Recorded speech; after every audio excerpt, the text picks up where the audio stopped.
जिन लोगों के बाल बहुत कमज़ोर हैं, नज़र बहुत कमज़ोर है, खून की कमी हो रही है, उनके लिए एक बड़ी ज़बरदस्त चीज़ है गाजर। गाजर हर कोई इससे वाकिफ़ है, ये एक सब्ज़ी है और सलाद के तौर पर भी खाई जाती है।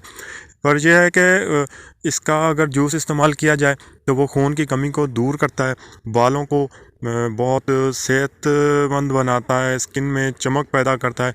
पर यह है कि कुछ लोगों को जूस मुवाफ़िक नहीं आता, क्योंकि इसका ज़्यादा जूस पीना ठंडा होता है और वो जोड़ों का दर्द पैदा करता है। उसमें यह है कि आपने अगर जूस पीना है तो आप जूस में थोड़ा सा अदरक या थोड़ा सा लहसुन उसमें शामिल कर लें, जिससे उसका बादीपन दूर हो जाएगा।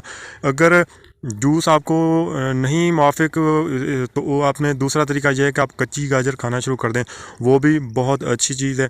इससे ये तमाम मसाइल बालों के, नज़र के और खून के दूर हो जाते हैं। ये हमारे डाइजेस्टिव सिस्टम को ताकत देती है और हमारे जो इम्यूनिटी सिस्टम होता है, जो मुदाफ़ती निज़ाम है, उसको बेहतर बनाने में बहुत अहम किरदार अदा करती है।